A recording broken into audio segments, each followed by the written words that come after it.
Hi guys, I'll be reacting to the video Concord, the biggest failure in gaming. And this video was suggested by a friend of mine, and I decided to do a reaction video. Hope you guys enjoy. Well taken, Concord. Thank you, sir. Most kind. And again. Over we go. Good, steady. And now, the big one. Come on, Concord. Message for you, sir. Concord. Concord, speak to me. Brave, brave Concord. You shall not have died in vain. I'm not quite dead, sir. Well, you shall not have been mortally wounded in vain. I think I could pull through, sir. Oh, I see. Actually, I think I'm all right to come with you, No, sir. no, sweet Concord, stay here. No, I feel fine, actually. Farewell, sweet Concord. I'll just stay here then, shall I, sir?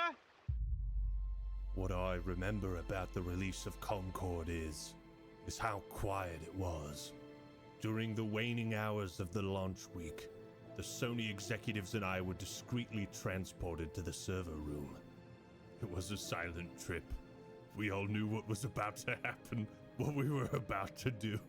Did we have any doubts, any private traitorous thoughts the game could make a comeback? Perhaps. But we didn't say a word.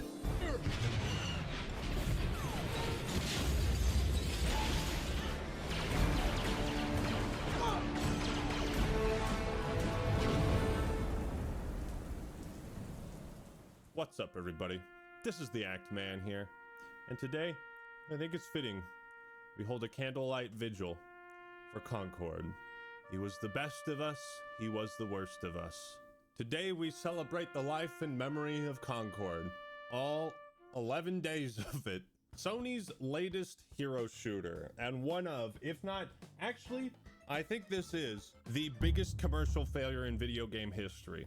You fucked it up! If you look at Wikipedia's list of video game commercial failures, the numbers are actually quite impressive when compared to Concord. For example, the Sega 32X sold 665,000 units and was still considered a commercial failure. Dude, the fucking 3DO, the console that costed $700, equivalent to $1,500 in 2023, even this sold 2 million. Even the infamous E.T. the Extraterrestrial on Atari 2600, the game that is largely contributed to have caused the video game crash of 1982, sold 1.5 million copies. This is just to give you context. Concord, on the other hand, brace yourself, has been estimated to have sold only 25,000 units. Oh damn. Ooh, that's kind of small. The 3DO, the 32X, E.T. all sold monumentally better than Concord.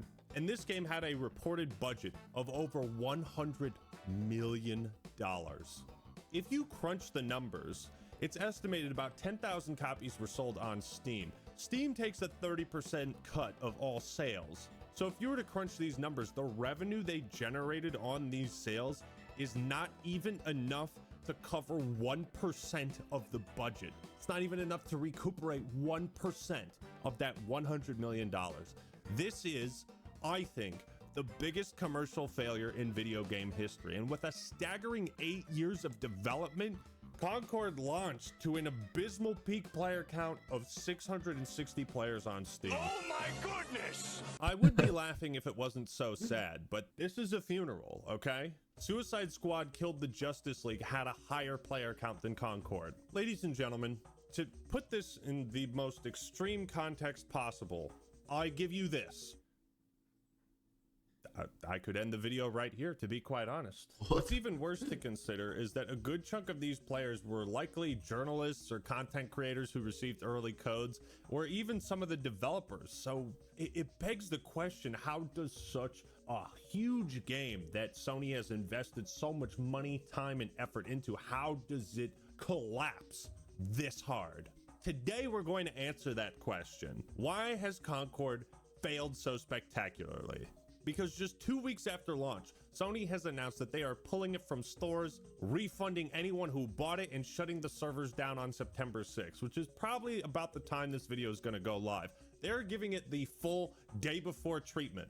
Not even Redfall was shut down this quickly, and that's so strange because Redfall was a total glitch fest. It was barely even a functioning video game, and yet Concord worked. It wasn't a good game, it wasn't unique, but it functioned, and that's usually like the bar where these kinds of games land, is like they just don't fucking work and they're terrible.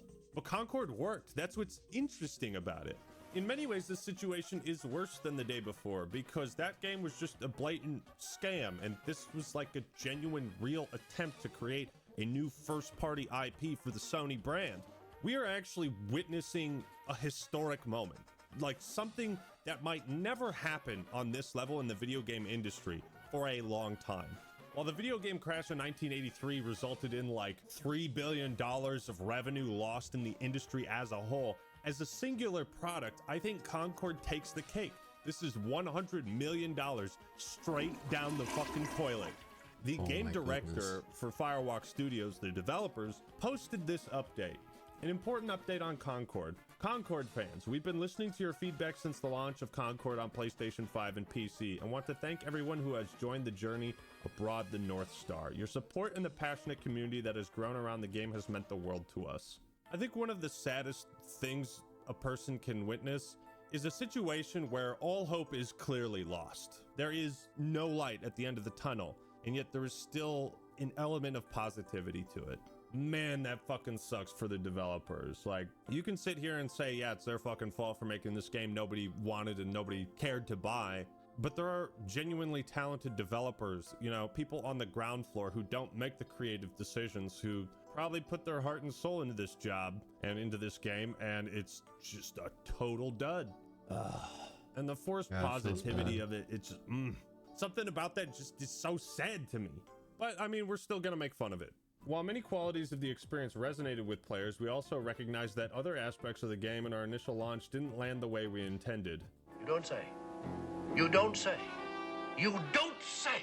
Yeah, the fucking foundation disintegrated. Therefore, at this time, we have decided to take the game offline beginning September 6th and explore options, including those that will better reach our players. While we determine the best path ahead, Concord sales will cease immediately, and we will begin to offer a full refund for all gamers who have purchased the game for PS5 or PC. Yada, yada, yada. We'll keep you updated, and thank you again to all the free gunners who have joined us in the Concord galaxy.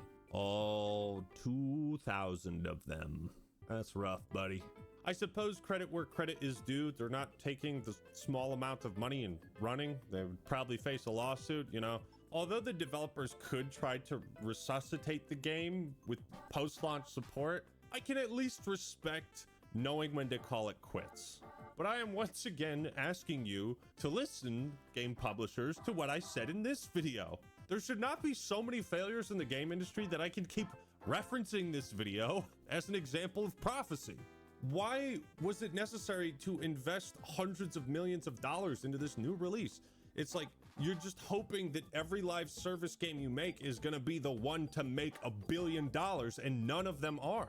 Try developing new IPs on a smaller scale, built by fewer people, with a more cohesive creative vision that takes less risks, and if it does well, work your way up. That's how it fucking used to be. The Warcraft series started as a pretty fucking jank RTS, but it grew from that. These publishers are placing gargantuan expectations upon brand new game studios and just expecting them to make like billions of dollars right out the gate.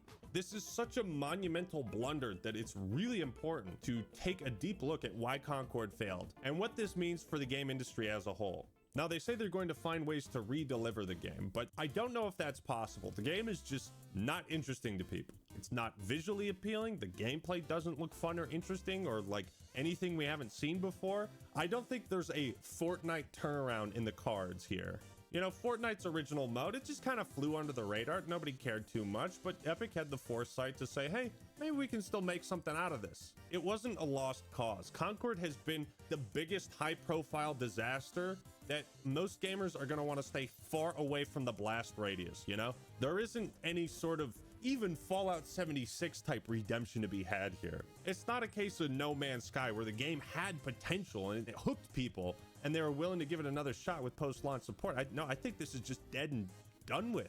Future generations of gamers will associate Concord with failure, with disaster, kind of like what Brink used to be. Anybody remember that dumpster fire? Also, can we talk about how funny it is that Sony decided to launch a live service game like this, which is dependent on a healthy player count to function, and they blocked this game's release from like 180 countries? What are you doing? Sony literally learned nothing from the Helldivers 2 debacle. Like, they looked at that and thought, you know what?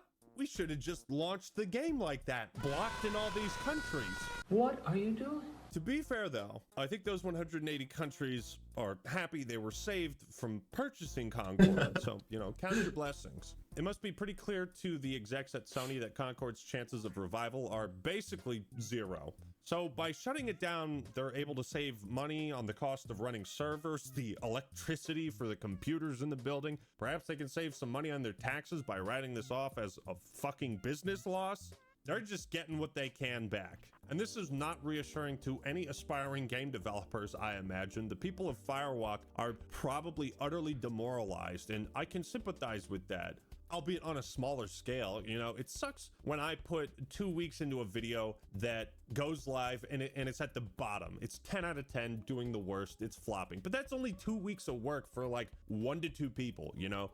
This was 8 years and 100 developers with the $100 million budget. I cannot even grasp my mind around the stakes and how much I would feel bad about failing on such a spectacular level. So I really do sympathize with the developers on the ground floor, as can Cliff Blazinski, who said on Twitter, "Concord, I feel your pain."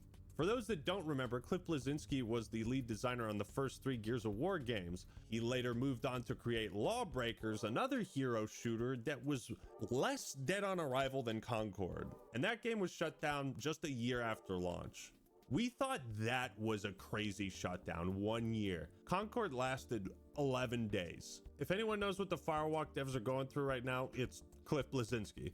Now, the first major reason Concord failed is pretty obvious: bad marketing. I, like most people, saw the trailers for this game and thought, don't care. That's how our brains work, right? You have to implant a strong first impression to be like, what is this? Does it have a release date?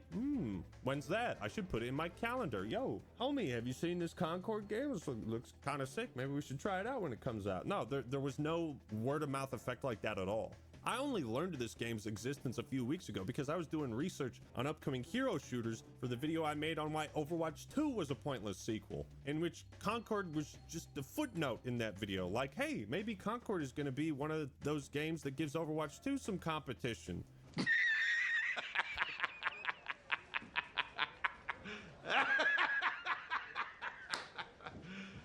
You serious? Really, Act-Man? Really? I didn't fucking know anything about it. Okay, cut me some slack. But it's still bizarre that Concord could launch to such low player counts. Like, they had a flashy, big budget cinematic trailer that like clearly had a lot of effort put into it. It was being promoted on PlayStation's Showcase. They had plans for an animated spin-off series. They had written up a ton of lore and backstory on the characters in the universe. They had limited edition controllers tied in with this game. It actually looks pretty sick, I'm not gonna lie. There were months of planned live service updates with weekly story vignettes to keep players coming back. How could so few people have bought or played this or cared about it? Why did it become a ghost town? 660 People used to live here. Now it's a ghost town. One Reddit user pointed out that people who pre-ordered got access to the closed beta, and that closed beta peaked at about 1,100 players. The open beta drew in a max of 2,400. The game launched to a player count of less than 700, an indication that about half of the players who pre-ordered the game canceled it or got a refund before release. Wow. Meanwhile, Deadlock's hitting like 100K and it hasn't even fucking been announced yet. And I recently watched the cinematic reveal, and you know when you watch something and you're like, I don't feel anything?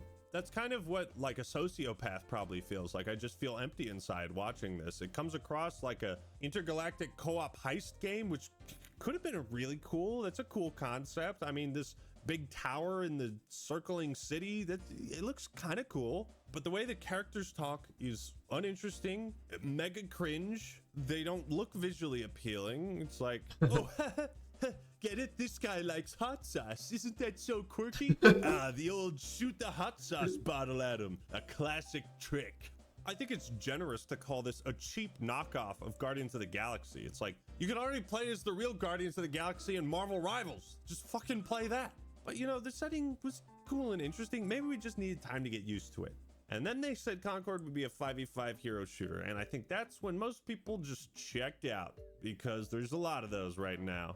But even in the gameplay trailers, where the footage has been curated and edited to be the best representation of the game possible, Concord still looked dull, unimaginative. I mean, just look at it. Compare this to the excitement present in the Black Ops 6 trailer. These gameplay showcases could be described as This is a brand new IP. It's a hero shooter, an established, saturated genre. You gotta blow us away with an explosive first impression. The game sounded even less appealing when the developers sat down and explained to us what Concord was. None of it sounded unique. All generic statements you could say about any first-person shooter. It's got a strong gameplay foundation, opportunities to outplay your opponent, tight core movement. Does it also have guns? And shooting? I love shooting things. If I'm not shooting, I'm not having fun. So for the people who watched these trailers and were aware of the game's existence, it probably didn't leave a strong impression, especially when it's in a showcase filled with other vastly more interesting games. In this article from The Gamer, there's a paragraph that summarizes people's sentiments perfectly. I'd never heard of Concord before the showcase, or if I had, what I'd heard or seen hadn't been memorable enough to stick in my memory. I didn't realize right off the bat that it was part of PlayStation's slate of live service titles, which set me up for a day-ruining disappointment. Oh, damn. First impressions matter a lot, especially with new IPs, because they don't have that emotional equity with an audience to automatically grab their attention, and it didn't do a good job of grabbing people's attention. The second reason Concord failed, they missed the bus. It's gone, okay? And now the game is stuck at rock bottom. Even if this came out before Overwatch, it would have felt immediately outdated after Overwatch came out. Overwatch 1, yes. If you're gonna show up 8 years late to the party, you better bring some goddamn good chips and a keg of beer. Where's the beer? It's not just that the hero shooter genre is oversaturated, it's that Concord did nothing to differentiate itself from its competitors. As if nowhere along this 8 stretch of development, they thought, hey, maybe we should change directions and try to innovate and adapt to the changing gaming landscape and what the current expectations are. I mean, you see this innovation in hero shooters like Deadlock, which is arguably more of a MOBA than a hero shooter. The aspects of Dota and League of Legends work to great success in Deadlock. It's a lot of fun. It doesn't play or feel like anything else out there. It's a genuinely innovative title, and it's in alpha, and the art style is still leagues better than this. They haven't even finished the fucking graphics on this game, and it still looks better. Marvel Rivals has the benefit of the Marvel IP and the hundreds of characters they can pull creative inspiration from. NetEase has already worked on Overwatch in the past, so they have experience with that type of game. Apex Legends blends hero shooters with the Battle Royale formula. Valorant mixes hero shooters with Counter-Strike. It's these combinations of different ingredients that makes the beverage taste unique. Concord doesn't have any of that. There's no X factor. And it's late to a trend we've all been familiar with for the last 8 years. The third reason, and let's play a game. One of these is not like the other. Can you help me figure out which one? Is it this one? No? What about this one? Oh, I see. It's Concord with a $40 price tag when every other competitor is free to play. Gee, who could have seen this one coming? That this was a bad decision. At a time where inflation is also especially high in the US, gamers have to be wise with what they spend their money on, and they're likely to be even more conservative with their money because of games like Concord that turn into total duds. I don't know what to say. This is just a complete miscalculation. Just a fucking, this is 2014 Seahawks at the Super Bowl throwing it when they're on the 2-yard line instead of giving it to Marshawn Lynch. It's just a complete disaster of a calculation. The main appeal of live service games is that most of the times they're free. You might deal with some jank and bullshit, but the game's free, and if you want to support it with microtransactions, you can. So the barrier to entry is torn down and the business model is mostly geared towards cosmetics. That's the trade-off. But trying to do both is really difficult if the game isn't good enough. It's like trying to milk 2 cows at once. Asking for $40 up front is like forcing your guests in Roller Coaster Tycoon to pay to use the bathroom. It's like, no thanks, I'll just shit my pants. Thank you. However, games that manage to blend an upfront cost with a live service model can sell well. Helldivers 2 is a prime example, but they also really didn't go too hard on the monetization. It's also been fumbling on the live service front, and that's kind of sad, but Arrowhead more than made their money back and then some. But Helldivers 2 also offered players something they had never seen or played before. It had style, grace. Concord has a funny face. Speaking of, the fourth reason the game failed, to put it nicely, it's visually unappealing. That is the nicest way to describe it. Not just the character designs, but the UI, the weapons, the maps, everything. It's generic, it's ugly. Visually, everything has a great amount of detail like and high graphical fidelity, but it lacks style, it lacks charm. It means Concord only looks like lots of money was invested into it, but not much creativity. This is a hero shooter. The heroes are the selling point. This game has to have character. If I don't like the look, feel, or sound of these characters, then there's no reason for anybody to play it. So let's look at the roster, shall we? Teo. He looks like he's geared up to play laser tag. I'm really not sure what's up with the asymmetric, like, one blue eye thing. I'm guessing this is like the Soldier 76 of Concord. Hamar looks like she got her outfit at Value Village, like she went to a thrift store.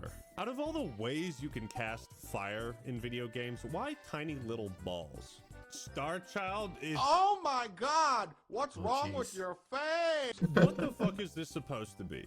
The bright blue skin tone? This looks like my fucking custom Oblivion character that I'm trying to make as ugly as humanly possible. Oh my lord. This lady looks like if Warhammer 40k created a kids show to teach infants how to count. She looks like she would be the— Dude, she looks like Farah. Like fat Farah. Jeez. And more unattractive, of course. main character. She would be the Steve of Blue's Clues. Her design looks like a 6-year-old's interpretation of the Fallout power armor. Like, impressive for a 6-year-old. For $100 million? No siree. Ladies and gentlemen, it's right there. The red flag. I mean, it's in plain sight. They warned us. They tried to stop us from purchasing this game. They literally put a red flag on the character design. There's just nothing visually appealing about any of these characters. If you look at them, they're just all horrendously ugly. Or they have like such contrasting color schemes. Or like this guy Jabali. Like, isn't that a fucking stupid name? Jabali? Look at him. He's got like a cowboy hat, Mad Max goggles, a fucking portable CD player attached to his chest, and a turquoise what the fuck is this character design? Even the robot, dude. He's literally called a trash dispenser. He's a fucking trash can. I bet Claptrap could beat the shit out of this guy. This is the fucking prototype for IG-88. This is IG-88's fat brother. This motherfucker looks like the Tiger brand rice cooker, man. Is there even one character that doesn't look like dog shit? Come on, let's go! Ladies and gentlemen, while recording this video about why Concord failed, the Act Man tragically died from cringe. Did you know that over 700 people a year die from cringe? It's not a whole lot, but it is more than the peak concurrent player count of Concord. Usually it's self-inflicted deaths caused by one's own existence, but in this case, oh, he's alive. So there's nothing about these heroes that looks cool. I'm confused by the art style. The color scheme is off-putting, and I don't know what the fuck any of these people, or if they're even people, are supposed to be. Compare this to any character in Overwatch and it's no contest. And that's the thing, as crazy as this sounds, people want to look cool in video games. This shit ain't cool. This is lame. Either make it cool or make it sexy. It's not hard. I don't think tits could have saved this game though, fellas. The design of Concord's characters aren't just ugly. They tell you nothing about the character themselves. Let's pretend none of you have ever played Team Fortress 2. And I'm pitching the game to you and I tell you, it's a hero shooter or class-based shooter. I want you to tell me what you think this guy does. Kind of looks like he doesn't want his face to be seen. You know, maybe he's a stealthy kind of guy. What about him? Big machine gun? He's got a bigger frame than the other guys. Bald, probably a tough dude, can dish out a lot of damage, can take a lot of damage, but can't move fast. You see how easy it is to like differentiate between good and bad art styles? What do you think the fucking rice cooker guy does? Did you guess that he's a robot that shoots fucking vacuum cleaners? The point is, Concord isn't interesting to look at. I don't want to look at it. So between the unappealing visual design, the $40 price tag, the generic nature of the gameplay, it's no wonder why Concord failed to capture a meaningful audience. But what is perplexing is how this was okayed by anybody. This is like Sony's Redfall. And right now, Sony is in dire straits. In 2022, they announced they had 10 live service games in production and 6 of them would be released by March 2026. Layoffs have hit Sony developers, changing priorities for some of these live service titles. Others have been outright canceled, and some have become flops like Concord. This is representative of a wild overreach, an overexpansion and overinvestment into something Sony doesn't know how to market or create. They're just throwing money away in the trash can and lighting it all on fire. It has to stop. It's easy to point and laugh at the ridiculous character designs, but truly it's tragic that so much money and time and effort has gone to waste in such spectacular fashion. Actually, fashion isn't even a word you can use when describing this game. I sure am glad they didn't use, $10 million, $20 million to make a new Jak and Daxter. Really glad we didn't get that instead. And we've already seen the industry hit with tens of thousands of layoffs, and critical flops like Concord will do nothing but contribute to this declining health of the video game industry and the hobby we all care about. Something needs to change, and it needs to change now. But these are the reasons why Concord has failed and why Sony is shutting it down just 2 weeks after launch. But what do you think? Which of these characters would you bang? None of them? Me too. Let me know your thoughts and opinions in the comments below. Like the video if you enjoyed it and subscribe to the Act Man for more awesome content. All right, everyone. We've paid our respects and it's time to say adieu. Farewell, the sweet Concord. Farewell. Yeah, this video was pretty great. I think also really funny as well, but oh my god, I don't know. It's so sad that a lot of money. He also said that a lot of money and time was wasted. I will also agree with that. And yeah, it's just sad and also funny at the same time. So yeah, pretty good video. Glad I watched it. Yeah. Hope you guys enjoyed and see you next time. Bye.